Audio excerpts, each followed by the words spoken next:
salam dan bahagia. Semoga kita semua dalam keadaan sehat walafiat. Amin ya rabbal alamin. Yang kami hormati Rektor Universitas Sarjana Taman Siswa, Ki Profesor Bardimin PhD, beserta segenap jajaran Wakil Rektor. Yang kami hormati Kepala Lembaga Pengembangan Universitas Sarjana Taman Siswa, Ki Profesor Sutrisna Wibawa, beserta jajarannya dan seluruh kepala lembaga di lingkungan Universitas Sarjana Wiyata Taman Siswa beserta jajarannya. Kemudian yang kami hormati dekan, wakil dekan, direktur, kemudian kaprodi dan seluruh pamong di lingkungan Universitas Sarjana Wiyata Taman Siswa yang selalu berbahagia. Puji syukur kepada Allah Subhanahu wa taala pada malam hari ini Rabu 22 Desember 2021 kita akan melaksanakan kuliah umum bertema kebijakan dan implementasi kebudayaan dalam pembelajaran. Sebelum kita mulai, marilah kita awali dengan berdoa. Berdoa dipersilahkan. Bismillahirrahmanirrahim.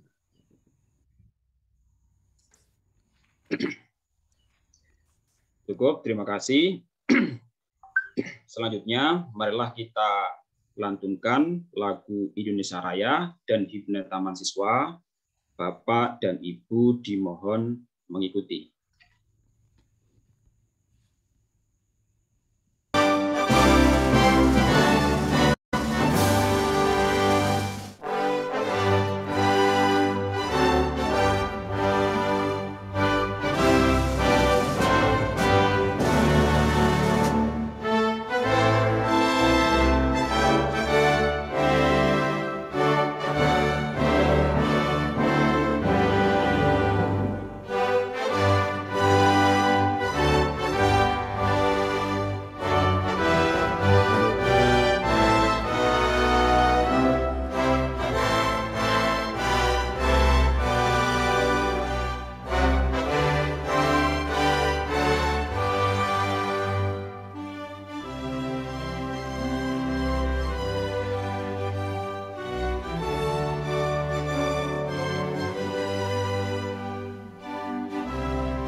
Terima kasih, Bapak Ibu. Acara selanjutnya sambutan dari Kepala Lembaga Pengembangan Universitas Sarjana Taman Siswa, Ki Profesor Sutrisna Wibawa. Monggo, dipersilakan. Baik, Bismillahirrahmanirrahim. Assalamualaikum warahmatullahi wabarakatuh. Waalaikumsalam warahmatullahi wabarakatuh. Salam dan bahagia. Salam. Yang terhormat Bapak Rektor, Bapak Ibu Wakil Rektor, Bapak Direktur, Bapak Ibu Dekan, ya, seluruh kawan-kawan dosen sejawat, ya, Pamong atau dosen UST yang berbahagia, dan para mahasiswa S2. Alhamdulillahirrabbilalamin, pada malam hari ini, semoga malam hari ini dan seterusnya, semoga kita tetap sehat walafiat. Amin. Selanjutnya, atas nama Lembaga Pengembangan Universitas, saya mengucapkan selamat datang dan terima kasih atas kehadiran Bapak Ibu untuk mengikuti kuliah umum seri yang ketiga. Kuliah umum seri yang ketiga ini narasumber Bapak WR1, Bapak Imam, dan Ketua Lembaga Penjaminan Mutu Ibu Yuli. Ya. Dan kali ini nanti akan ada selingan dari kreativitas kawan-kawan di Lembaga Pengembangan. Nanti kami berharap menjadi ajang untuk menampilkan kreativitas kawan-kawan di Lembaga Pengembangan dan tentu dengan Sivitas Akademika UST. Ya. Bapak Ibu yang kami hormati, sebagaimana kami jelaskan di awal bahwa tajuk webinar ini kuliah umum. Kenapa? Karena kami ingin mengundang para pejabat atau para pakar yang menguasai di bidang kebudayaan dan memberi pencerahan pada kita. Jadi memang sengaja kami bentuknya bukan seminar tapi kuliah umum, ya. Dan tujuan utama adalah untuk mengokohkan Dharma keempat kebudayaan beserta implementasinya di dalam Tridharma. Jadi pendidikan, penelitian, dan pengabdian pada masyarakat, dan yang sehari-hari menjadi tugas kita adalah dalam pembelajaran. Tugas Dharma keempat itu tidak hanya para dosen ketaman siswaan, tetapi semua dosen. Jadi semua dosen saya kira wajib untuk mengimplementasikan Dharma yang keempat adalah kebudayaan, dan biasanya tergambar di RPP. Karena itu penting untuk kawan-kawan sejawat untuk menyamakan persepsi dalam pelaksanaan pengembangan kebudayaan ini pada Tridharma. Dan setelah seri ketiga ini kami akan membicarakan, merumuskan tata nilai apa yang bisa dikembangkan di UST. Jadi tidak hanya berupa kegiatan-kegiatan yang sifatnya budaya, tetapi bagaimana internalisasi nilai-nilai kebudayaan, khususnya tata nilai ajaran taman siswa, ya, di dalam Tridharma perguruan tinggi. Dan marilah kita ikuti seri yang ketiga ini, ya, yang dari sudut kebijakan dan dari sudut implementasi. Terima kasih pada Pak WR1, pada Mbak Yuli, ya, yang telah berkenan sebagai narasumber. Selamat mengikuti Bapak Ibu semuanya. Terima kasih. Wassalamualaikum warahmatullahi wabarakatuh. Waalaikumsalam warahmatullahi wabarakatuh. Terima kasih Prof. Sutrisna Wibawa atas sambutannya dari LPUST. Acara selanjutnya kuliah umum kebijakan dan implementasi kebudayaan dan pembelajaran oleh Ki Dr. Imam Ghazali, MSc, dan Nyi Dr. Yuli Prihatni, MPD, yang akan dimoderatori oleh Ki Arya Dani Setiawan. Halo Ki Arya. Selamat malam Pak Samsul, salam. Monggo. Salam. Matur nuwun, terima kasih Pak Samsul. Sebelumnya Assalamualaikum warahmatullahi wabarakatuh. Selamat malam, salam dan bahagia. Salam sejahtera untuk kita semuanya. Malam hari ini adalah malam yang istimewa karena dari beberapa materi yang sudah disampaikan bahwa pada pertemuan ketiga ini adalah kita spesifik atau mengkerucut kepada bagaimana implementasi kebudayaan dan pengajaran. Sugeng dalu Pak Imam Ghazali, Bu. Halo Pak Aryo, apa kabar? Sehat ini. Agak cair saja ya, biar kesannya tidak seperti seminar begitu ya. Jadi kita adalah sarasian yang selalu berbudaya, karena dengan senyum, dengan tawa, maka ilmu yang akan kita dapatkan akan semakin masuk gitu ya. Nggih, ngaten Bapak Ibu, lajeng kemawon langsung saja kepada Bu Yuli Prihatni. Selamat malam. Nggih, monggo panjenengan untuk sebagai nyucuk lampah dulu untuk Pak Imam dulu. Oh, Pak Imam dulu, nggih. Nggih, pokoknya ini karena ini kekeluargaan, jadi monggo mau Bu Yuli dulu, mau Pak Imam dulu, jadi kita bebaskan nggih. Pak Imam. Nggih, matur nuwun Pak ya. Nggih, monggo wekdal kula sumanggaaken. Monggo. Bismillahirrahmanirrahim. Assalamualaikum warahmatullahi wabarakatuh. Waalaikumsalam. Malam, salam sejahtera. Salam bahagia. Yang saya hormati Bapak Rektor, Prof. Adimin PhD, para wakil rektor 2, 3, dan 4,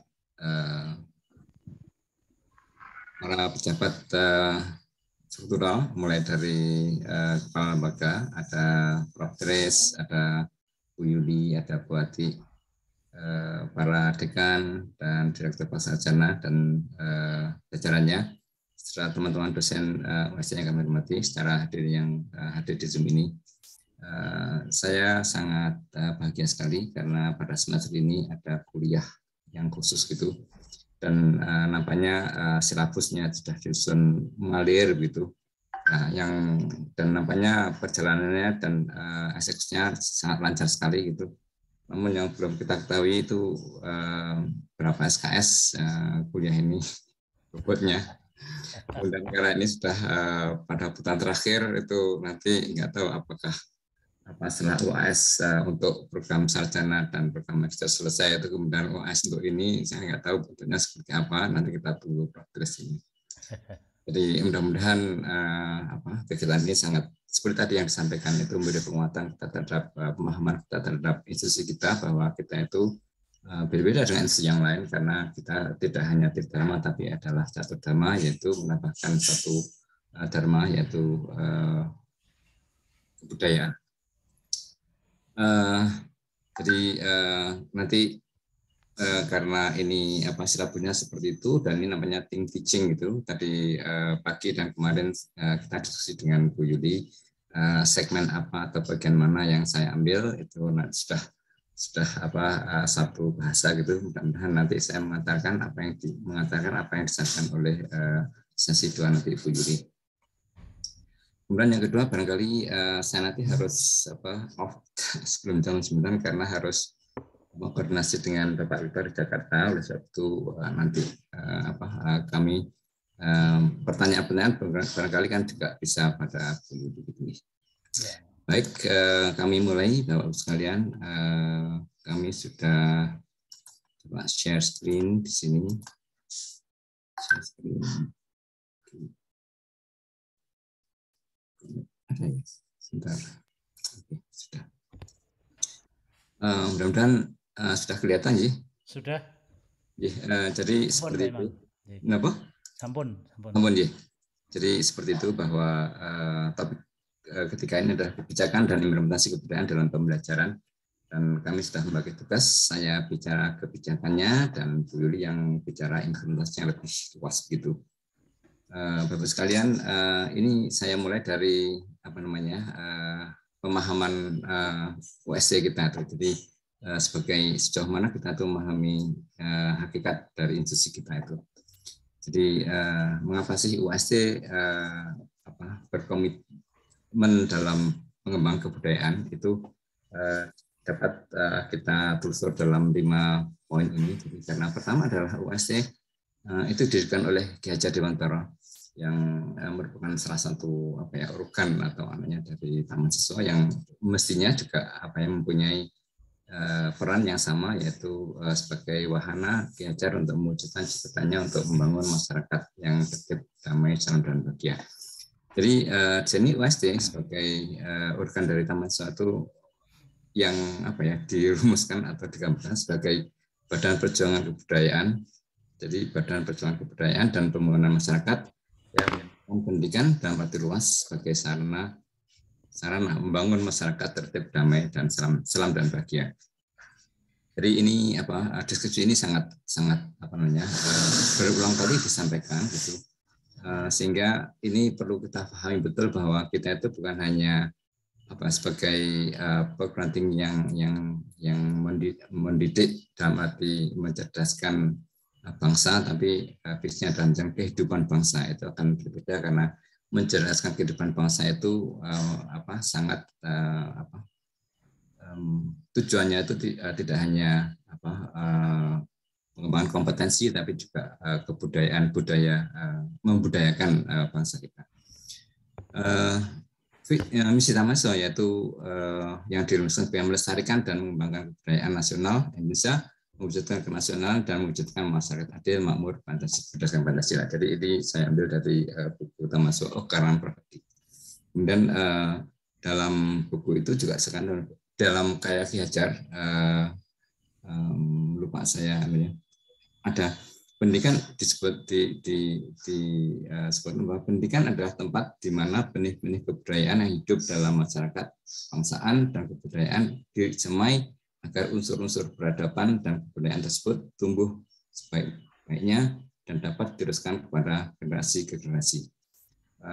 Dapat dipahami bahwa kurikulum kita nantinya itu kita akan mengatakan bahwa kurikulum kita tidak hanya mengajarkan atau mengembangkan kompetensi saja, tapi juga faktor-faktor pembudayaan yang arah ini itu sangat kuat sekali. Sehingga sebagai organ Taman Mahasiswa, USD merumuskan Dharma perguruan tinggi menjadi Catur Dharma. Jadi tidak hanya pendidikan, penelitian, dan pengabdian kepada masyarakat, tapi juga menambahkan satu Dharma lagi, yaitu pelestarian dan pengembangan kebudayaan nasional. Sehingga mengapa USD itu dharmanya itu tidak tridharma tapi catur dharma. Jadi kita pahami bahwa penambahan komitmen terhadap pelestarian dan pengembangan kebudayaan nasional itu tidak hanya dirumuskan oleh pimpinan, tapi juga jauh sebelum ketika Ki Hajar Dewantara itu mendirikan Taman Mahasiswa, USD itu sudah dari sana. Hanya perumusannya aja baru sekarang ini barangkali yang kita sampaikan. Ini faktor-faktor yang saya nilai sebagai faktor internal mengapa kita berkomitmen, USD berkomitmen terhadap pengembangan kebudayaan. Kemudian faktor penguat yang lain dari eksternal adalah adanya Undang-Undang Republik Indonesia Nomor 5 Tahun 2017 tentang kemajuan kebudayaan. Beberapa konsideran dan pasalnya dapat dilihat seperti yang terakhir itu, pemerintah pusat dan pemerintah daerah melakukan pengarus utamaan kebudayaan melalui pendidikan untuk mencapai tujuan kemajuan kebudayaan.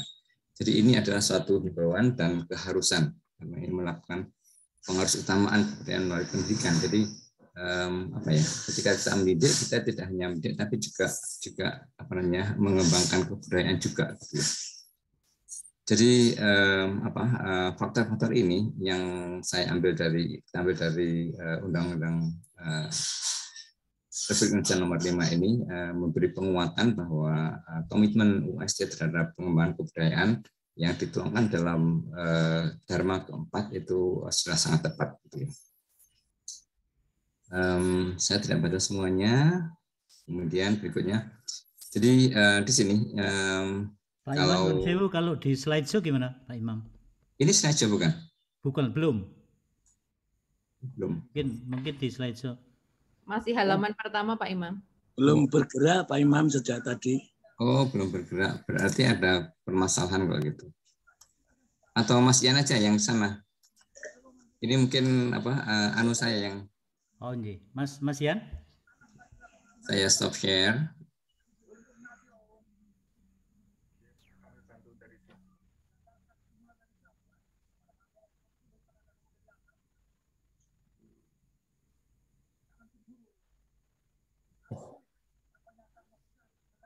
Mas Ian standby di kantor kok, harusnya bisa.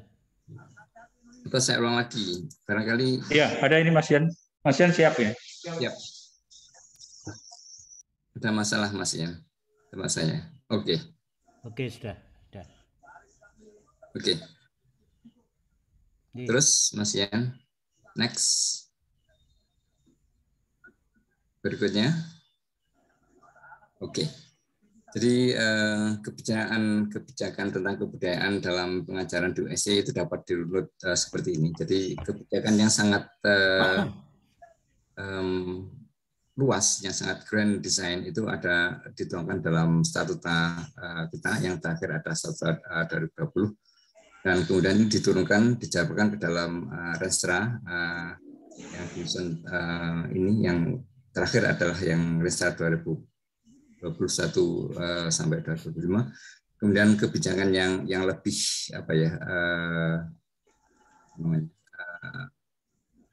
sangat implementatif ada di peraturan akademik tahun 2020. Seperti ketahui bahwa peraturan akademik 2020 ini kan disusun berdasarkan pada berbagai kebijakan yang ada, utamanya adalah tentang SNPT, yaitu rumusan standar nasional pendidikan tinggi yang ada di Permendikbud nomor 3 tahun 2020 tentang tahun 2020. Berikutnya Mas Ian.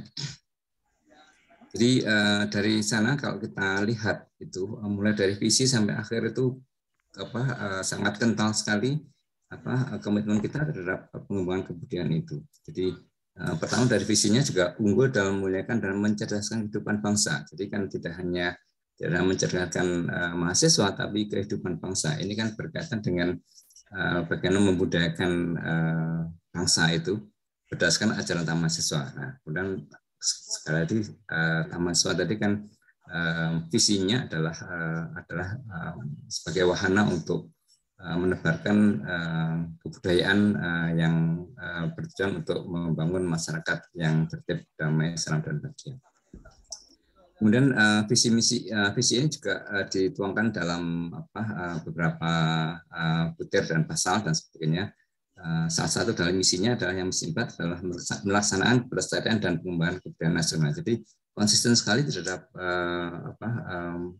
statement atau visi dari cita-cita diajar untuk sebagai bahwa mahasiswa dan USC itu sebagai badan pergerakan kebudayaan yang menggunakan pendidikan sebagai wahana yang sebenarnya untuk mencapai tujuan itu.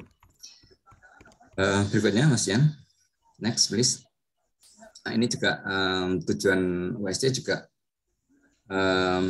tercapainya keunggulan institusi dan program studi dalam melaksanakan catur dharma. Jadi sekali lagi dharma perguruan tinggi tadi ditegaskan bahwa tidak hanya pendidikan, pengajaran maupun pengabdian, tapi juga kebudayaan ini di sini menjadi salah satu komitmen yang harus dikembangkan dalam pengajaran itu. Yaitu apalagi di sini berdasarkan ajaran mahasiswa yang sudah dirumuskan di depan tadi.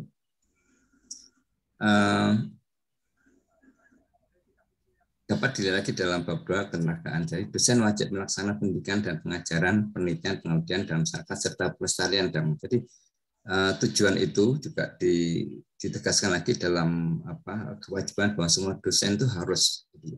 Jadi kita tidak hanya wajib mengajar, meneliti dan melaksanakan PKN, tapi juga wajib untuk melaksanakan pelestarian pengembangan kebudayaan nasional ini. Jadi di sini ketegasan kebijakan-kebijakan itu sangat dapat dilihat. Next. Oke. Jadi dalam penerimaan mahasiswa baru dapat juga dilihat bahwa penerimaan mahasiswa baru USC bervisi pada pemerataan wilayah tanpa membedakan suku, agama, ras, golongan, gender, dan status sosial.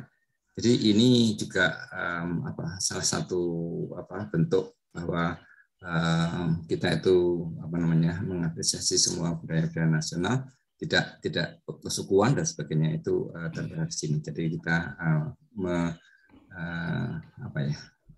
menganggap semua budaya nasional itu terdiri dari tidak hanya suku-suku, tapi juga suku-suku terbesar di Indonesia, di Jawa, Sunda, dan sebagainya, tapi juga semua suku. Dan ini terbukti bahwa masuk kita sampai sekarang ini yang sampai tahun 2021 ini berasal dari 21 provinsi di Indonesia. Ini merupakan salah satu bentuk bagaimana kita mengapresiasi dan kita mendorong agar kita tidak kesukuan tapi juga lebih berjiwa nasional gitu. Next, Mas. Oke. Pasal 7 itu kurikulum USC menerapkan program MPKM yang memfasilitasi mahasiswa mengikuti 1 semester atau setara dengan 20 SKS menempuh pembelajaran di luar program studi di UST, dan paling lama 2 semester atau setara dengan 40 SKS menempuh pembelajaran pada program studi yang sama di perguruan tinggi yang berbeda, pembelajaran pada program studi yang berbeda di perguruan tinggi yang berbeda, dan atau pembelajaran di luar perguruan tinggi. Jadi Bapak sekalian, bahwa program ini, MPKM ini sebenarnya kan tidak hanya kalau dilihat tujuannya itu sangatlah itu utama sekali, karena kan ini pertama adalah memberikan kebebasan pada mahasiswa untuk mengembangkan kompetensinya sebagai berdasarkan kodratnya. Jadi tidak hanya terbatas pada kurikulum yang dirumuskan oleh Prodi, tapi juga lebih memberi mereka kebebasan untuk mengembangkan potensinya sesuai dengan keinginan, kemampuan, serta motivasi yang ada di balik itu. Di sini kalau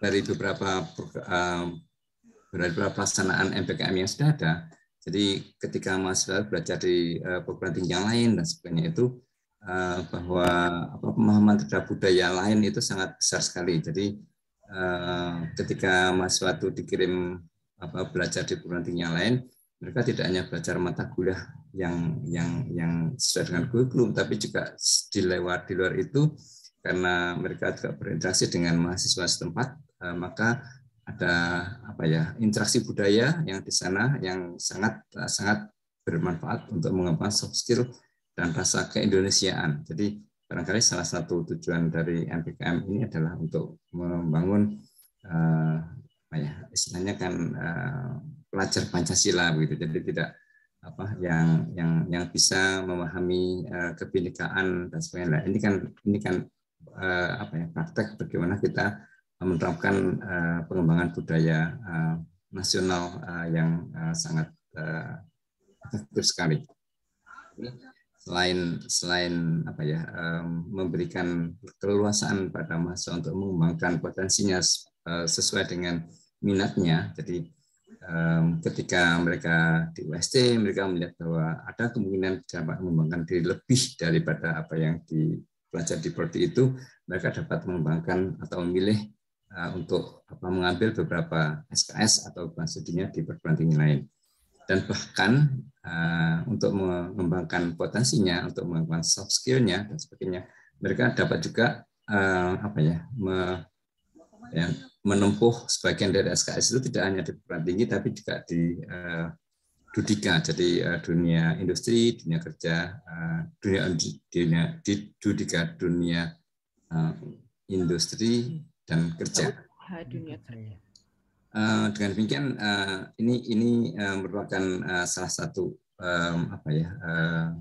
implementasi atau kebijakan bahwa di UST kebijakan seperti itu sangat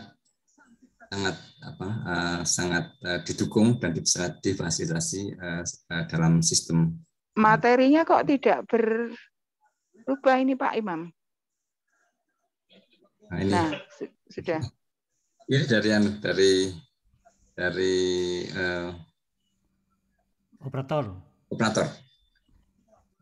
Berikutnya di ayat 12 siap lulusan. Oke. 12. Berarti mana?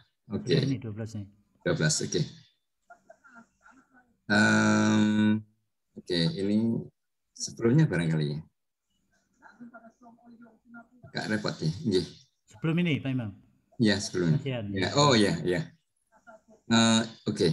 Yang terakhir, yang 9 juga penting. Kurikulum program sarjana profesi dan magister UST wajib memuat mata kuliah ketamahasiswaan. Jadi 9 ini adalah pernyataan sekali lagi bahwa mata ketamahasiswaan yang isinya adalah ajaran-ajaran Ki Hajar itu harus sebarkan, diimplementasikan agar mahasiswa nanti memahami, tidak hanya memahami, tapi juga mengimplementasikan dalam kehidupan sehari-hari. Berikutnya, oke, ini juga ditagih dalam kompetensi setiap lulusan program sarjana, program profesi dan program magister harus memiliki sikap sebagai berikut. Jadi bertakwa, menjunjung tinggi, begitu dan pengabdian terhadap ke depan, mampu ini yang K ini adalah mampu menginternalisasi dan menerapkan ajaran mahasiswa dalam kehidupan sehari-hari. Jadi sekali lagi bahwa dalam praktek pengajaran, perkuliahan dan sebagainya, sekali lagi di UST tidak hanya mementingkan pengembangan kompetensi atau kognitif saja, tapi juga masalah kebudayaan di sini juga ditekankan berkali-kali dalam pasal-pasal dan ayat dalam kurikulum itu, dalam peraturan akademik itu. Berikutnya, oke, dalam pelajaran mahasiswa berhak mendapatkan rancangan pembelajaran berupa rencana pembelajaran semester atau RPS semua mata kuliah yang diikuti pada awal semester. Jadi nanti Bu Yuli akan lebih spesifik dari dalam RPS itu dosen wajib mencantumkan bagaimana ajaran mahasiswa itu dituangkan. Jadi internalisasinya itu harus kelihatan di sana. Nanti barangkali akan lebih jelas akan dijelaskan Bu Yuli di sana. Sehingga kita berkali-kali ketika membantu, mendampingi prodi dan mengembangkan RPS itu selalu harus kelihatan bahwa rancangan penuangan ajaran mahasiswa di sana itu jelas kelihatan. Jadi tidak hanya selintas tapi harus spesifik. Oke. Kemudian pasal 10 suasana akademik, UST menyediakan sarana dan dana yang memadai untuk menjamin keterlaksanaan interaksi akademik dan akademik yang maksimal antar sivitas akademika dalam kegiatan pendidikan, penelitian, pengabdian masyarakat, serta pelestarian pengembangan kebudayaan. Jadi ini adalah konsistensi komitmen UST terhadap upaya untuk mengembangkan kebudayaan nasional dari awal sampai akhir dapat dilihat di semua lini itu diatur di sana. Berikutnya.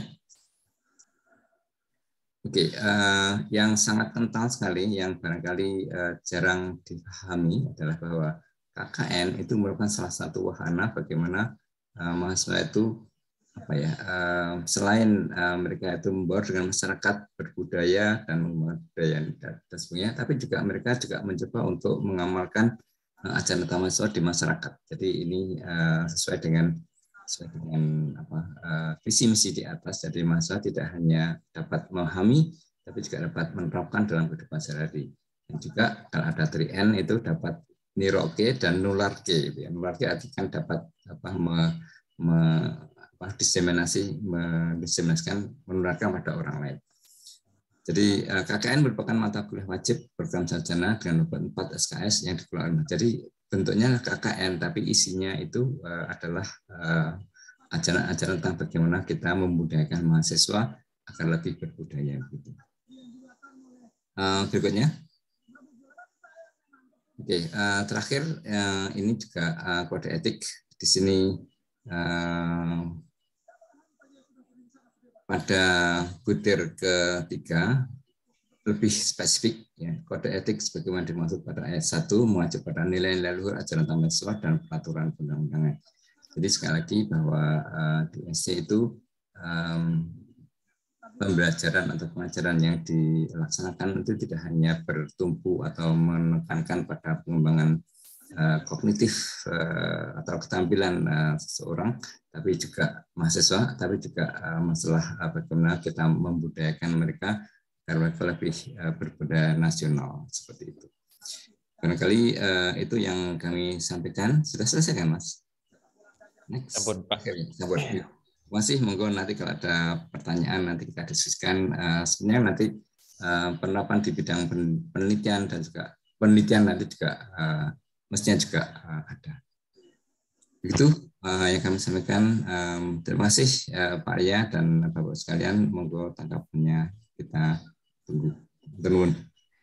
Terima kasih matur nuwun Bapak Imam yang sudah memberikan materi tentang bagaimana tujuan, kemudian implementasi pada non akademik maupun akademik, baik itu dalam kondisi internal tentang bagaimana pengajaran, baik tentang KKN dan lain sebagainya. Nah, nanti kita akan diskusikan langsung kepada pemateri selanjutnya, yaitu kepada Ibu Dr. Yuli Prihatni.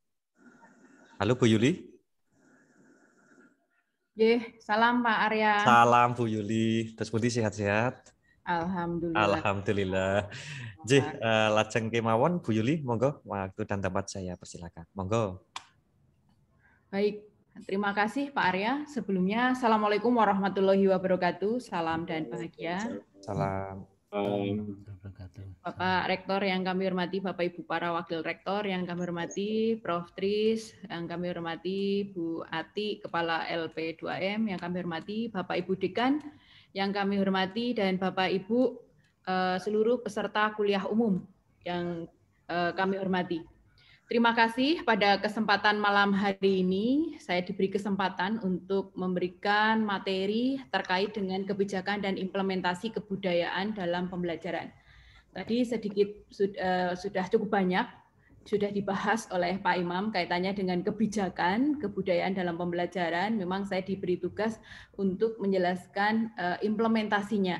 Dan untuk implementasi ini mungkin nanti juga tidak sampai dengan yang teknis sekali, karena beberapa waktu yang lalu Prof. Tris juga menyampaikan mungkin ke depan akan ada lagi diskusi yang melibatkan para dekanat atau di tingkat prodi untuk lebih ke implementasi yang sesuai dengan karakteristik di prodi masing-masing. Mungkin biar nanti ada kesananya, maka implementasi di sini yang akan kami sampaikan agak lebih umum begitu. Mohon izin untuk share screen Pak Arya. Monggo Bu. Baik. Sudah terlihat ya Bapak Ibu? Sudah. Sampun. Sebentar, ini tempat saya belum kelihatan, Mbak. Di slideshow, Mbak. Sebentar Bapak. Mana ya? Sebentar.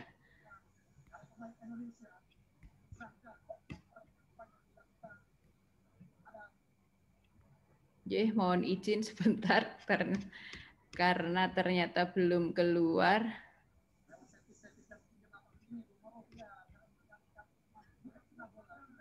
Bentar Bapak Ibu, mohon maaf. Sudah keluar itu?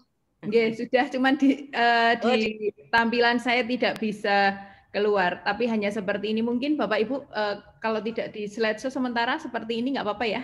Ya, boleh. Enggak, saya cari filenya, waduh nggak ada.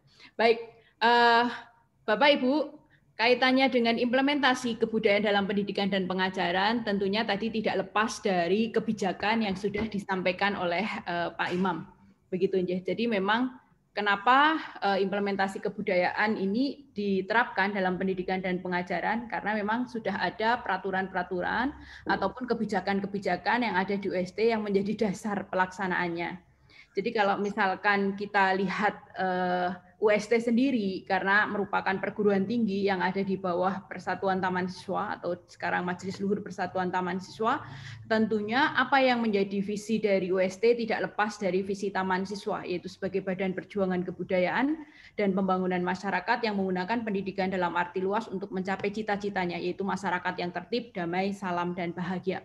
Kemudian memang pada saat visi UST itu dimunculkan di dalam statuta, yaitu unggul dalam memuliakan dan mencerdaskan kehidupan bangsa berdasarkan ajaran Taman Siswa. Kemudian di dalam Renstra UST tahun 2021, visi itu diperjelas dengan lebih keterukuran dan kerealistikannya, yaitu menjadi universitas yang unggul dan berkarakter dalam memuliakan dan mencerdaskan kehidupan bangsa di tingkat Asia Tenggara pada tahun 2025. Nah, tentunya harus ada kejelasan unggulnya itu apa. Nah, salah satu keunggulan itu adalah memiliki kelebihan alternatif dalam hal pelaksanaan. Di sini tidak hanya tridharma tapi catur dharma seperti yang tadi disampaikan oleh Pak Imam, yaitu ada dharma keempat, melestarikan dan mengembangkan kebudayaan nasional. Nah, selain itu, keunggulan yang lain yaitu memuliakan. Yang dimuliakan adalah kehidupannya. Dalam memuliakan kehidupan ini tentunya harus menggunakan sesuatu yang berbudaya, yaitu ajaran taman siswa. Jadi kebudayaan di sini, implementasi kebudayaan di sini lebih fokus pada implementasi nilai-nilai budaya, ajaran-ajaran taman siswa. Karena seperti kita ketahui sendiri, di dalam ketaman siswaan ada dua hal yang kita pelajari di sana, yaitu nilai-nilai luhur keteladanan dari Ki Hajar Dewantara dan nilai-nilai yang dijunjung tinggi oleh taman siswa. Nah, inilah yang kemudian menjadi dasar begitu kebijakan dan implementasi pendidikan dan pengajaran. Nah, Bapak Ibu, sebelum saya ke implementasi, mungkin tadi meneruskan yang disampaikan oleh Pak Imam bahwa kebijakan penyelenggaraan pendidikan tinggi tentunya ada di Undang-Undang Nomor 12 Tahun 2012, yaitu bahwa salah satunya program sarjana khususnya wajib melaksanakan mata kuliah ada agama, Pancasila, kewarganegaraan dan bahasa Indonesia. Dan di situ salah satunya adalah untuk mencapai capaian pembelajaran yaitu sikap tata nilai, keterampilan umum yang di sana ada bertakwa kepada Tuhan Yang Maha Esa, menjunjung rasa nasionalisme dan lain-lain. Nah, di UST tadi di peraturan akademik tahun 2020 jelas ditambahkan yaitu menginternalisasi dan menerapkan ajaran taman siswa dalam kehidupan sehari-hari. Nah, itu melampaui dari apa yang ada di undang-undang, kemudian itu juga pernyataan CPL-nya itu melampaui dari apa yang ada di Standar Nasional Pendidikan Tinggi yang ada di lampiran Permendikbud nomor 3 tahun 2020 yang harapannya itu juga merupakan keunggulan dalam rangka tadi agar lulusan kita memiliki kelebihan alternatif dibanding dengan lulusan dari perguruan tinggi lain dalam hal sikap. Nah, oleh karena itu, bagaimana kemudian ajaran-ajaran taman siswa yang menjadi keunggulan, yang menjadi kekasan dari taman siswa dari UST ini harapannya juga dipahami betul oleh sivitas akademika internal, baik oleh Bapak Ibu dosen, pamong, dan para mahasiswa.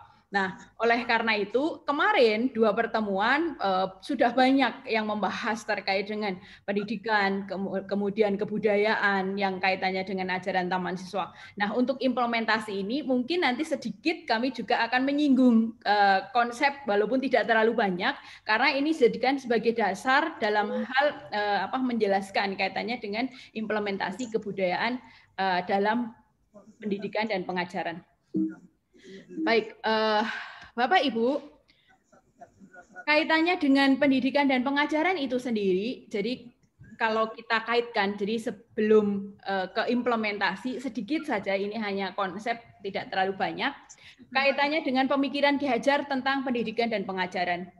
Pendidikan mengandung makna utama sebagai daya upaya untuk memajukan bertumbuhnya budi pekerti, kekuatan batin atau karakter, pikiran, intelek, dan tubuh anak yang dalam pengertian taman siswa itu tidak boleh dipisah-pisah bagian-bagiannya agar kita dapat memajukan kesempurnaan hidup, yakni kehidupan dan penghidupan anak-anak yang kita didik selaras dengan dunianya.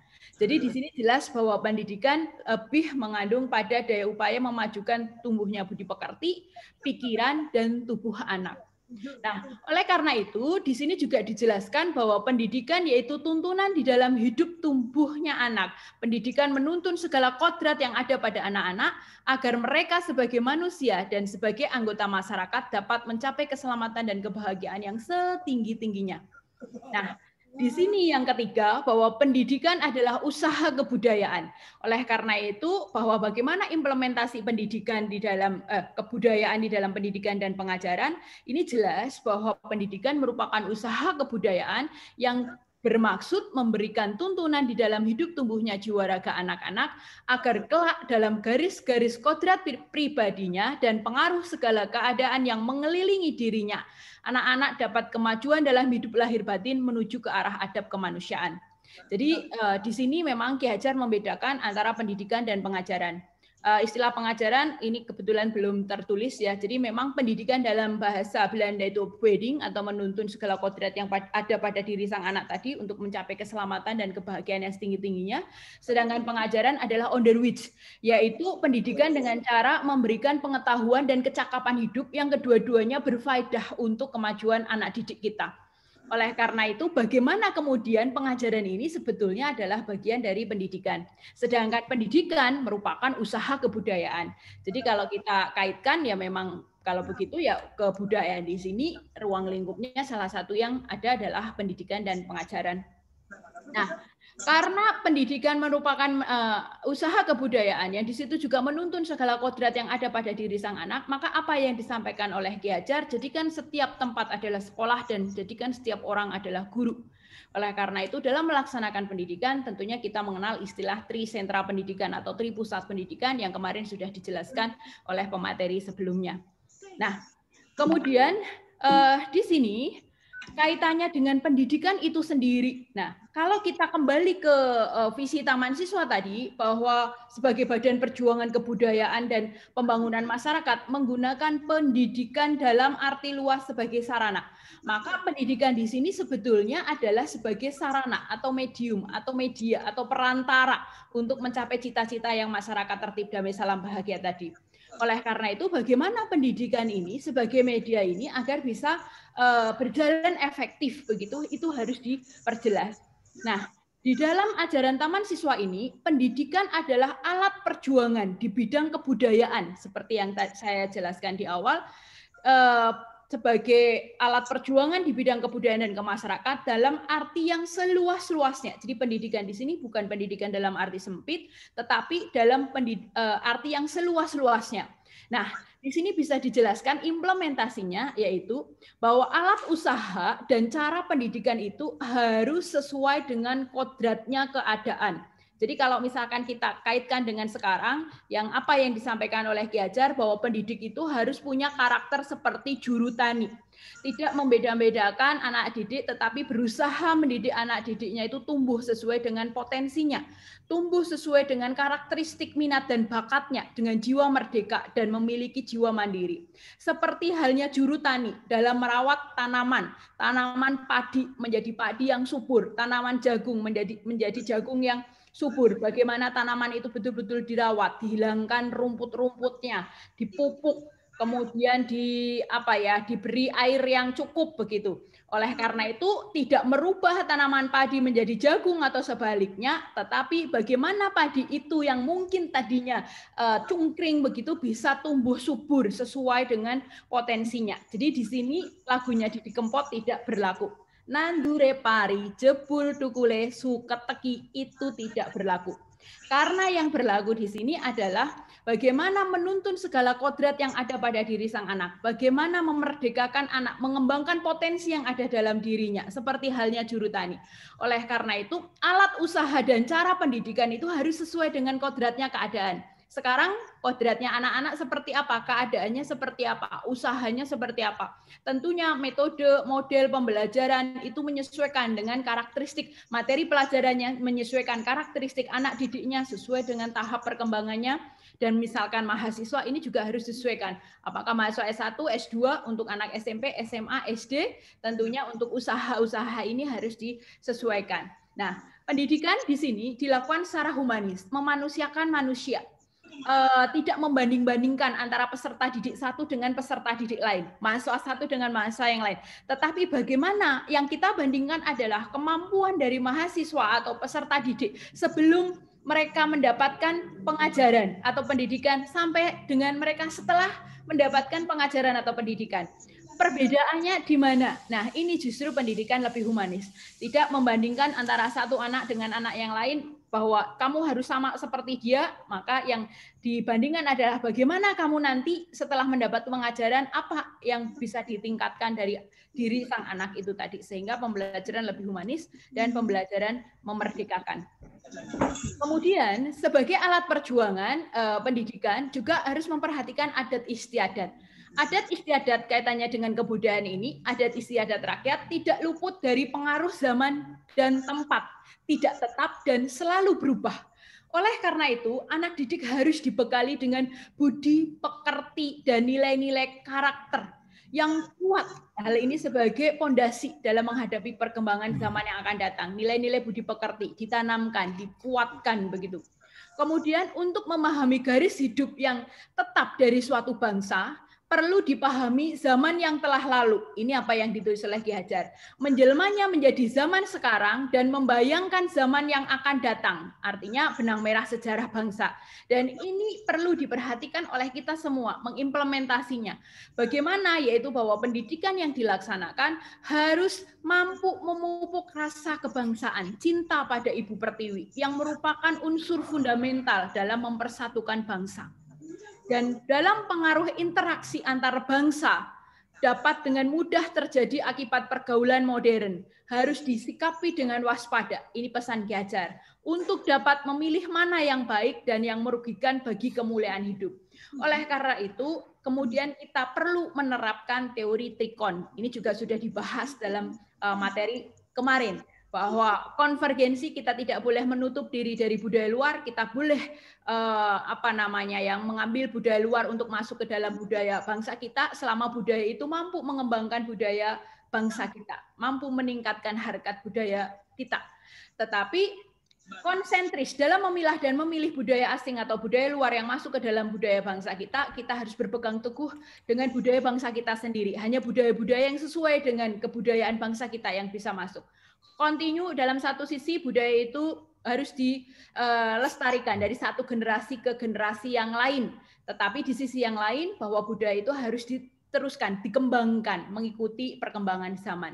Nah, inilah yang kemudian bagaimana nanti bahwa dengan kebudayaan itu kita juga bisa berinteraksi antar bangsa, bisa mengembangkan yang ada di dalam diri Taman Siswa itu sendiri, tetap menggunakan prinsip SBI, sifat, bentuk, isi, dan irama. Sifatnya sebagai badan perjuangan kebudayaan, sifatnya menjunjung tinggi rasionalisme, sikapnya menjunjung tinggi sikap nasionalisme, cinta pada Ibu Pertiwi, kemandirian, itu tidak boleh berubah.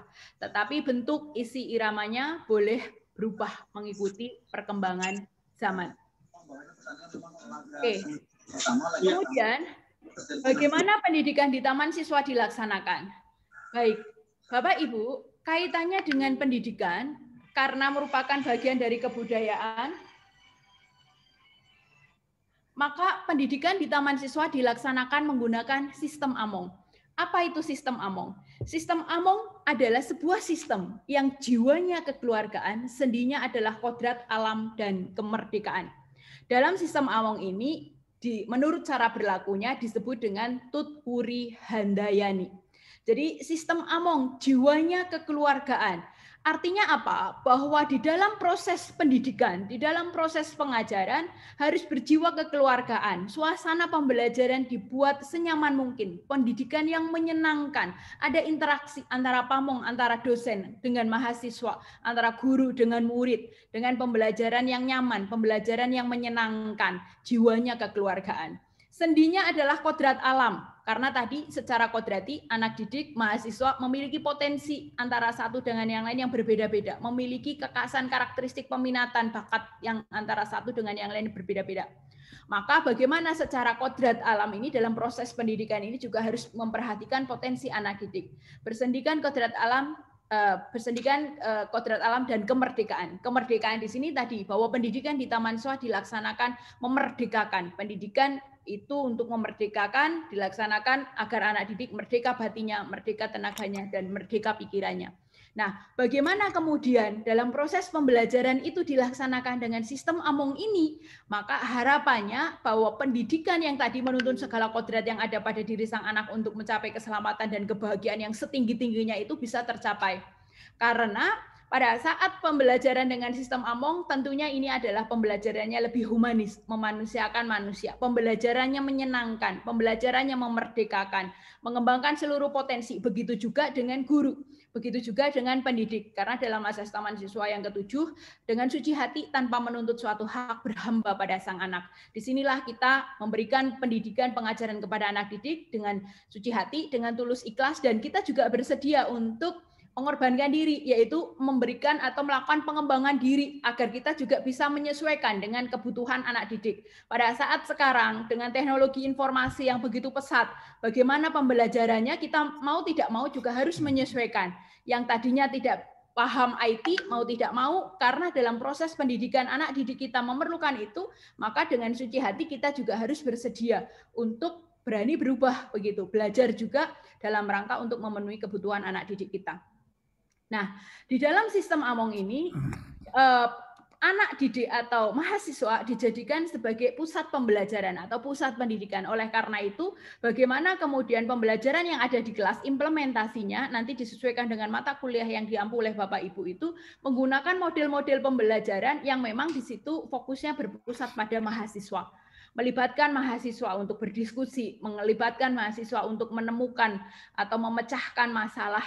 Oleh karena itu banyak model-model pembelajaran yang bisa digunakan, ada problem based learning, ada project based learning, tetapi kalau di lembaga pendidikan tinggi ini yang masuk dalam indikator kinerja utama perguruan tinggi di dalam Kemendikbud nomor 754 tahun 2020, di situ adalah bagaimana pembelajaran menerapkan case method dan team based project, dan ini salah satunya juga mengaktifkan mahasiswa, artinya pembelajaran dengan berpusat pada mahasiswa. Nah, kemudian dengan mahasiswa dijadikan sebagai pusat pembelajaran, maka disinilah sebetulnya kita memberikan kemerdekaan pada mahasiswa untuk mengembangkan ide-ide gagasan yang ada dalam dirinya. Karena pembelajaran yang memerdekakan ini kan merdeka pikirannya, tenaganya, merdeka batinnya. Artinya bagaimana? Bahwa dengan menggunakan sistem Among pada saat mahasiswa atau peserta didik atau anak didik diberi kebebasan untuk mengembangkan ide-idenya atau kreativitasnya melalui diskusi yang di situ sebagai pamong atau guru atau dosen itu menjadi fasilitator atau mendampingi, tentunya pada saat masa diberi kebebasan itu akan lebih percaya diri dalam menyampaikan pendapatnya. Karena kalau pembelajaran tidak berpusat pada mahasiswa, hanya kita sebagai pamong atau dosen itu mengajarkan dengan ceramah, dengan memberikan arahan-arahan itu saja, itu tentunya kurang pas. Artinya nanti keaktifan mahasiswa tentunya kurang. Oleh karena itu sistem Among ini menurut cara berlakunya disebut dengan tuturi handayani. Yang di depan adalah tuturinya dulu. Artinya apa? Tuturi mengikuti dari belakang. Mengikuti dari belakang itu ya membiarkan anak dulu, biarkan anak untuk mengembangkan potensi yang ada dalam dirinya. Biarkan anak untuk mengembangkan gagasan atau ide-idenya. Handayani itu baru memberikan pengaruh, memberikan arahan atau memberikan dorongan yang positif. Tetapi bukan berarti handayani dulu, artinya tidak memberikan pengaruh atau dorongan dulu atau memberikan patokan atau pedoman-pedomannya dulu, tetapi dengan kita memberikan kebebasan kepada anak didik untuk mengembangkan potensinya, nanti di dalam prosesnya apabila anak didik atau mahasiswa mengalami kesulitan, mengalami masalah, salah konsep atau keluar dari rel, tugas seorang pamong adalah memberikan arahan, petunjuk, bimbingan agar kembali ke jalan yang benar untuk mencapai tujuan dari proses pendidikan atau pembelajarannya. Nah, oleh karena itu, di dalam ajaran Taman Siswa ini, sebetulnya pendidikan ini yang dikembangkan itu adalah cipta rasa karsa. Jadi bahwa pendidikan itu untuk mengembangkan daya cipta, daya rasa, daya karsa. Nah, bagaimana kemudian seorang pamong atau seorang guru atau dosen begitu dalam melaksanakan sistem Among, maka melaksanakan trilogi kepemimpinan, yaitu ing ngarsa sung tulodo, ing madya mangun karso, tuturi handayani. Ing ngarsa sung tulodo, di depan seorang pamong, seorang dosen, guru harus mampu menjadi teladan. Ing madya mangun karso, di tengah harus mampu membangun karya, memberikan motivasi, memberdayakan, tuturi handayani mengikuti dari belakang dan memberikan pengaruh atau dorongan. Dan di sini seorang pendidik harus tahu bagaimana cara mendidik agar tujuannya itu bisa tercapai. Mendidik dengan asah, asih, asuh. Asah artinya mengasah dengan kemampuan profesional Bapak Ibu, mengasah kecerdasan anak, kecerdasan mahasiswa dengan kompetensi-kompetensi yang menjadi apa yang diwajibkan, capaian pembelajaran minimal yang harus dikuasai itu diberikan kepada anak didik dengan cara asah mengasah. Asih yaitu mengasihi dengan kasih sayang, dengan tadi pembelajaran yang menyenangkan, dengan jiwanya kekeluargaan. Bagaimana kemudian pembelajaran dibuat senyaman mungkin, pembelajaran dibuat ada interaksi yang hubungan yang mahasiswa. Asuh mengasuh. Kadang di dalam proses pendidikan tadi, seorang dosen, seorang guru sudah bersikap baik begitu kepada mahasiswa, begitu juga dengan mahasiswa ada yang sudah aktif ataupun interaksinya sudah berjalan. Namun apabila dalam perjalanan ada mahasiswa, ada anak didik yang membutuhkan, dilalah tidak pernah masuk, dilalah tidak mengumpulkan tugas, dilalah tidak sesuai begitu, maka kita juga harus asuh, mengasuh, membimbing, membina, bukan membinasakan. Tetapi bagaimana dibina, diberi pendekatan-pendekatan. Tentunya untuk pembelajaran untuk orang dewasa dan untuk anak-anak agak berbeda. Mahasiswa kalau dioyak-oyak seperti anak SD TK tentunya sudah bukan masanya. Tetapi dari kesadaran sendiri, swadisiplin, disiplin diri, bagaimana menumbuhkan sikap itu yang perlu ditegakkan begitu. Begitu juga dengan anak didik yang mungkin kelas 1 SD atau kelas SMP, SMA, bagaimana cara membina, membimbing ini disesuaikan dengan karakteristik anak. Metode-metode yang dipakai dipersilahkan apa yang paling sesuai, tetapi yang perlu dihindari adalah paksaan dan hukuman. Kemudian Bapak Ibu mengulang tadi bahwa pendidikan di taman siswa itu untuk mempertajam daya cipta, daya rasa, daya karsa. Cipta adalah hasil olah pikir, rasa adalah hasil olah hati, karsa adalah kemauan yang kemudian menimbulkan tindakan. Cipta dalam teori sekarang yang misalkan Bapak Ibu sering mendengarkan teorinya Bloom yang diperbaiki oleh Anderson dan Gradwell, di sana bahwa higher order thinking skill, berpikir tingkat tinggi, C6 adalah create, mencipta. Bahwa Ki Hajar Dewantara itu sudah sejak awal bahwa hasil olah pikir adalah cipta. Bagaimana kemudian tuntutan kompetensi abad 21 yang harus dimiliki oleh peserta didik, anak didik atau kompetensi mahasiswa, critical thinking, kreativitas, inovasi, dan lain-lain, itu bisa berpikir kritis, bisa kreatif, itu apabila tadi pembelajarannya dengan among system, dengan tuturi handayani, dengan cara anak didik diberi kebebasan atau memerdekakan anak didik untuk mengembangkan potensi yang ada dalam dirinya, ide-ide, gagasan-gagasan, cara berpikirnya. Maka apabila ada kemerdekaan ke sana, apabila dengan tuturi handayani, dengan among system ini, maka anak didik bisa mencapai itu tadi, berpikir kritis ataupun kreatif, inovasi, berbeda dari satu dengan yang lain, berani untuk berpikir yang berbeda dengan apa yang dipikirkan temannya. Nah, oleh karena itu, bahwa bisa menghasilkan hasil olah pikir sampai ke create, sampai ke cipta tadi, ya bagaimana kita sebagai pendidik bisa mengembangkan potensi yang ada dalam diri anak dengan memerdekakan pikirannya, memerdekakan tenaganya, memerdekakan batinnya. Oleh karena itu nanti daya cipta ini akan bisa tercapai. Rasa adalah hasil olah hati, kaitannya dengan pekerti, budi pekerti, watak yang kemudian dari rasa simpati, toleransi, tolong menolong, menghargai karakter. Nah, ini juga harus ditanamkan dalam pendidikan. Tidak hanya tugasnya Bapak Ibu dosen PKN atau dosen agama atau dosen Pancasila ke taman siswaan, tidak hanya, tetapi semua dosen wajib mengintegrasikan ataupun menanamkan nilai-nilai sikap dan karakter kepada seluruh peserta didik, bahwa dalam pelajaran seperti mata kuliah matematika pun juga wajib di dalamnya menyelipkan nilai-nilai karakter, apakah itu kejujuran, apakah itu rasa nilai ada nilai toleransi, percaya diri dan lain-lain. Maka bagaimana rasa ini harus dibangun antara satu dengan yang lain.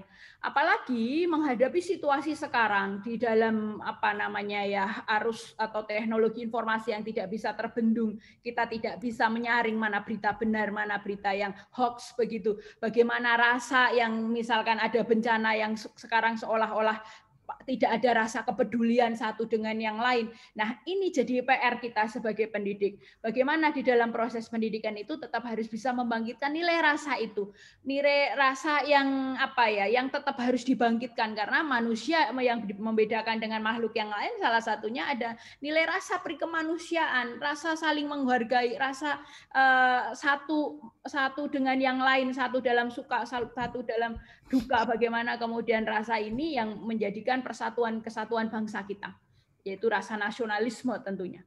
Kemudian karsa adalah kemauan yang menimbulkan tindakan, bahwa di dalam proses pendidikan apabila cipta rasa tok tidak dilaksanakan, tidak diimplementasikan, ini tentunya juga tidak akan bermanfaat, tidak akan sia-sia. Oleh karena itu di dalam capaian pembelajaran sikap tata nilai tambahannya yang dari WC tadi menginternalisasi dan menerapkan begitu ya. Artinya bahwa apa yang kemudian kita kuasai, yang kita pahami, yang kita rasakan itu dapat diimplementasikan dalam perilakunya, di dalam pelaksanaannya itu diterapkan. Nah, kemudian pendidikan dengan konsep tringo, ngerti, ngeroso, ngelakoni, ini juga selaras dengan cipta rasa karsa, bagaimana kita apabila tidak hanya cukup tahu saja, tetapi juga merasa-rasakan dan melaksanakan. Nah, Bapak Ibu, kira-kira implementasi pembelajaran dengan sistem Among seperti ini, bahwa pembelajaran menyenangkan dengan suasana kekeluargaan, di kelas nyaman begitu, senang, kehadiran Bapak Ibu ditunggu, dinanti-nanti siswa. Kalau bahasanya Bu Heri atau Bu Mary itu guru yang mempesona begitu ya. Nah, bagaimana kemudian jadi seorang dosen, seorang pendidik ini juga sama, bahwa pembelajaran itu harus menyenangkan. Dalam pembelajaran itu suasananya itu kekeluargaan, ada hubungan yang harmonis antara guru dengan muridnya, dengan dosen, dengan mahasiswanya, sehingga kalau dosennya tidak hadir itu, aduh kenapa kok tidak hadir, padahal kuliahnya ini penting, pengen mendapat ilmu dari Bapak Ibu dosen dan lain-lain, selalu dinanti kehadirannya, pembelajarannya menyenangkan.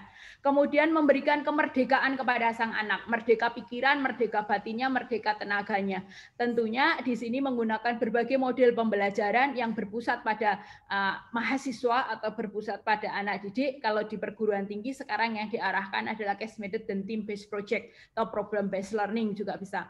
Kemudian janganlah dilakukan paksaan-paksaan dan tekanan-tekanan atau hukuman atau mengintimidasi, karena bahwa pendidikan itu harus memerdekakan sang anak. Nah, paksaan-paksaan atau tekanan-tekanan atau hukuman-hukuman ini perlu dihindari. Apabila itu terpaksa dilaksanakan, itu dalam rangka untuk menebus atau kesalahan yang tidak ada hubungannya dengan hukuman yang lain. Jadi kalau misalkan tidak mengumpulkan tugas, ya hukumannya nilainya jelek atau ditunggu tugas-tugasnya begitu, bukan yang kemudian harus membayar atau lari berapa keliling lapangan misalkan, seperti tidak.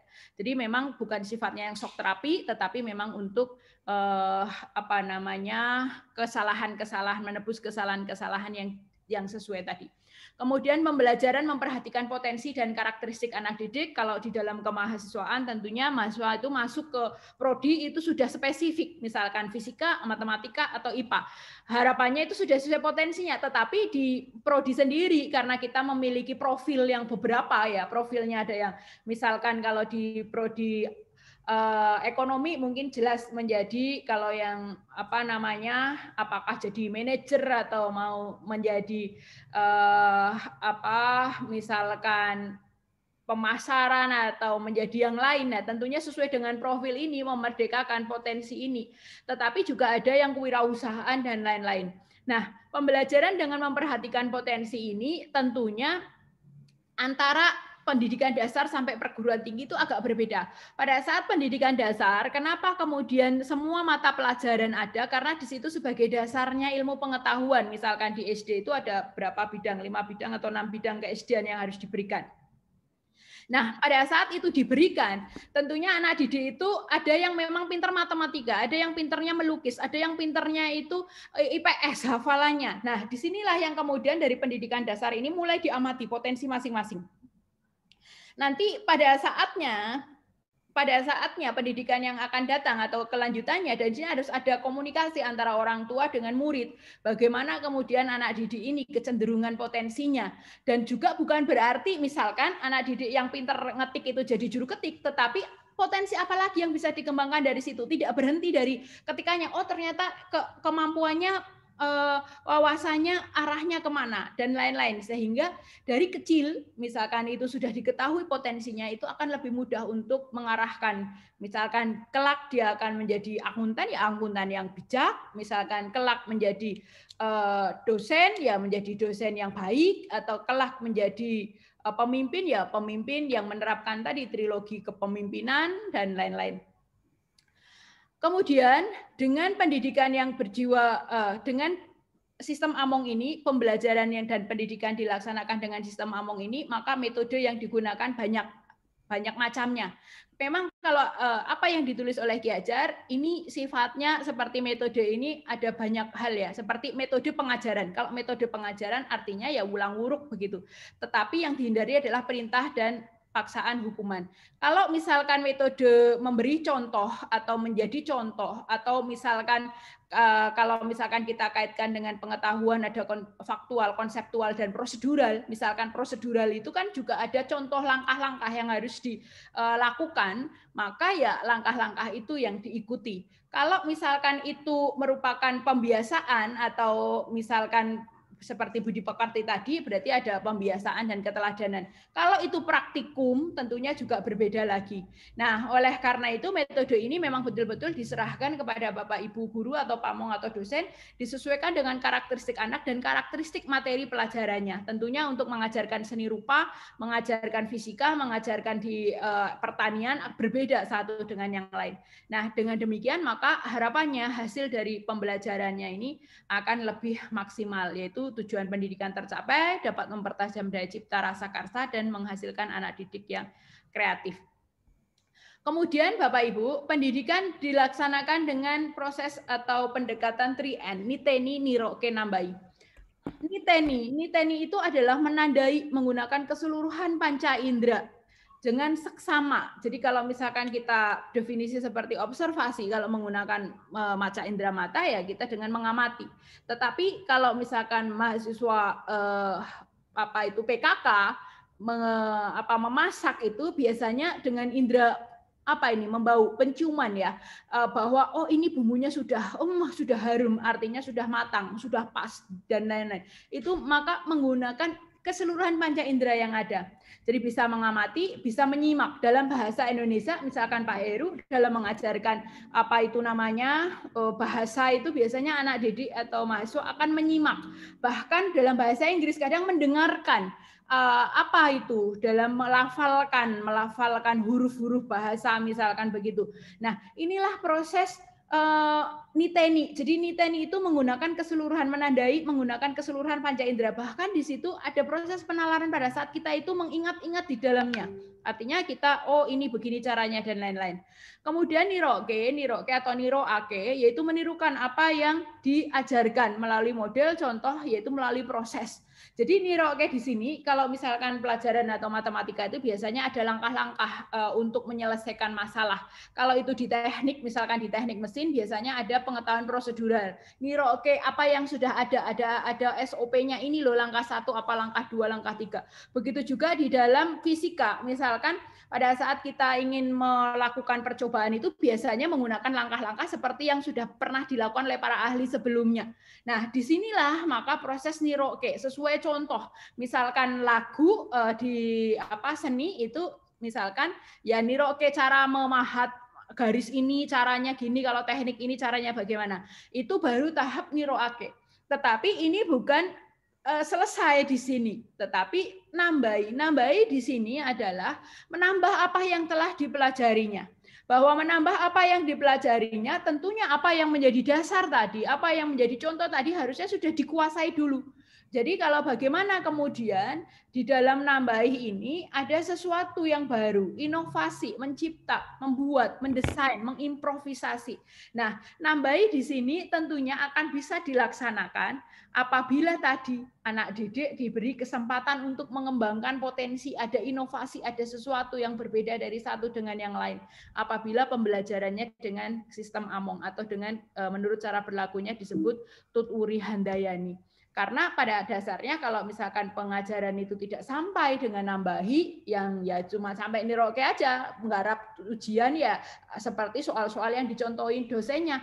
Tapi pada saat itu sudah sampai ke Nambahi, sudah sampai ke create, mencipta, berarti ada sesuatu yang dikembangkan. Jadi kalau misalkan, oh ini loh prosedur yang sudah dilakukan oleh para ahli sebelumnya, kalau seperti itu bagaimana dengan kalau misalkan ada kasus yang lain akan dicoba. Bagaimana kemudian anak teknik mesin itu tadi bisa membuat kalau sekarang ada motor roda 3, mungkin bisa apalagi yang bisa inovasi, yang sesuatu yang bisa ditambahi dari kreativitas, dari sesuatu yang belum ada sebelumnya, ide-idenya. Karena kalau hanya niro oke, ya tidak ada inovasi, karena baru bisa ngikuti saja. Salam Bu Yuli, bisa dipercepat ini waktunya. Baik, saya suka lupa Pak Arya. Baik Bapak Ibu, untuk ajaran-ajaran yang lain yaitu untuk penerapan kebudayaan ajaran Taman Siswa diantaranya adalah pendidikan budi pekerti atau karakter, istilah-istilah saya secara cepat saja ya Bapak Ibu, sudah contoh yang langsung bisa diimplementasikan, nanti juga bisa di dalam RPS. Tetapi kalau dalam hidup kemasyarakatan misalkan ada pantangan, yaitu pantang menyalahgunakan kewenangan atau kekuasaan, pantang menyalahgunakan keuangan atau kita harus melaksanakan atau anti korupsi begitu, pantang melanggar kesusilaan. Kemudian membentuk mahasiswa sikap ngandel, kendel, bandel, kandel. Ngandel artinya percaya, kendel artinya berani karena benar, bukan waton wani. Kemudian bandel, bandel artinya tahan banting, tidak mudah putus asa, tidak baperan. Kemudian kandel, kandel artinya tebal keimanannya. Bagaimana rasa ngandel, kendel, bandel, kandel ini juga harus ditanamkan kepada anak didik kita. Kemudian harus mampu bekerja sama, kolaboratif, triko, kooperatif, konsultatif, korektif. Kemudian menerapkan trisakti jiwa, dan yang paling utama adalah bagaimana membentuk jiwa yang mandiri. Seperti halnya patah opor bebek matang soko awake dhewe. Seperti halnya bebek pada saat dibuat opor direbus, badannya akan mengeluarkan minyak. Minyak inilah yang akan mengempukkan diri bebek itu sendiri. Dan kita sebagai manusia sebetulnya sudah diberi bekal oleh Tuhan, yaitu apa namanya ya, untuk menggunakan usaha kemampuan diri kita untuk memenuhi kebutuhan kita, tidak tergantung sepenuhnya kepada orang lain. Kita bisa survive begitu Bapak Ibu. Kemudian dalam manajemen konflik kita menggunakan neng ning nung nang, mungkin ini juga sudah pernah dibahas. Neng artinya meneng, diam gitu ya, kita diam, kita introspeksi diri dengan keadaan tentram, meneng untuk menyelesaikan masalah, ning dalam suasana ning, pikiran yang bening, jernih. Begitu nung hanung dengan keteguhan hati untuk menyelesaikan masalah itu, akhirnya enang, memperoleh kemenangan. Kemudian membentuk mahasiswa tetap mantep-antep. Ini yang terakhir mungkin Bapak Ibu kita kaitkan dengan kebijakan yang karakter yang ada di Indonesia, yang kalau kita lihat di gambar pertama penumbuhan nilai karakter yang didasarkan dari filosofi pendidikan karakter Ki Hajar Dewantara. Ini ada di Peraturan Presiden nomor 87 tahun 2017 bahwa nilai-nilai karakter yang ada di sekolah-sekolah, kalau di perguruan tinggi ini jarang dimunculkan begitu. Ada 18 nilai karakter yang di situ diambilkan dari filosofi karakter Ki Hajar Dewantara, yaitu dari olah pikir, olah hati, olah karsa, dan olahraga, yang menjadi 18 nilai karakter kemudian dikristalisasi menjadi 5 nilai karakter utama. Dan di sini peraturan presiden ini mengacu pada filosofi karakternya Ki Hajar Dewantara, dan ini sangat jelas bahwa nilai karakter budi pekerti sumbernya ya dari Ki Hajar Dewantara. Oleh karena itu bagaimana nilai-nilai karakter itu di dalam pendidikan di Taman Siswa, seluruh mata kuliah yang ada di Taman Siswa ini, di UST ini, harapannya itu juga menanamkan atau menguatkan nilai-nilai karakter kepada mahasiswa. Nah, dikristalisasi menjadi 5 nilai karakter utama meliputi religius, nasionalisme, kemandirian, gotong royong, dan integritas. Namun demikian, ternyata Peraturan Presiden 87 tahun 2017 ini tidak langsung diterapkan begitu saja, karena Mas Menteri kemudian membentuk kebijakan karakter yang baru, namanya adalah profil pelajar Pancasila, yang ada, kalau profil pelajar Pancasila ini munculnya ada di Rensranya Kemendikbud dan ada di Permendikbudristek 17 tahun 2021 tentang asesmen nasional. Di sana dijelaskan bahwa profil pelajar Pancasila ada 6 hal, yaitu bertakwa kepada Tuhan Yang Maha Esa dan berakhlak mulia, kemudian berkebinekaan global, bergotong royong, kreativitas, nalar kritis, dan mandiri. Nah, ini adalah profil pelajar Pancasila yang ada atau yang dirumuskan di era kebijakan menteri yang sekarang. Sedangkan kalau di Peraturan Presiden 87 tahun 2017 tentang penguatan pendidikan karakter, mengambilnya dari filosofi pendidikan karakter Ki Hajar Dewantara. Nah, di UST sendiri, karena unggul dalam memuliakan dan mencerdaskan kehidupan bangsa, yang kemudian keunggulannya adalah melaksanakan catur dharma, ada dharma keempat yaitu melestarikan dan mengembangkan kebudayaan nasional, yang dilestarikan salah satunya adalah nilai-nilai luhur. Nilai-nilai luhur ini ya salah satunya adalah bagaimana nilai-nilai karakter termasuk di dalamnya. Begitu juga dalam memuliakan, unggul dalam memuliakan dan mencerdaskan kehidupan. Dimuliakan kehidupannya. Oleh karena itu bagaimana juga sebagai dosen kita itu juga wajib mengintegrasikan, menginternalisasi ajaran taman siswa itu tadi. Bagaimana kemudian di dalam proses pembelajaran ini juga perlu untuk mengintegrasikan ajaran taman siswa baik dalam pendidikan, penelitian maupun pengabdian kepada masyarakat. Mungkin sementara itu dulu Bapak Ibu, nanti kita lanjutkan dalam diskusi. Terima kasih Pak Arya, salam dan bahagia.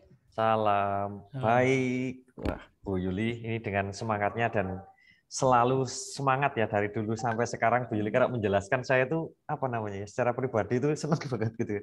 Atau sangat menghibur gitu ya. Ada nilai-nilai apa namanya ya Bu ya, nilai budaya di situ yang mana orang yang mendengarkan itu bisa begini ya, bisa melihat. Sebelum ke tanya jawab ini ada satu persembahan dari kami dari LPU. Ini mungkin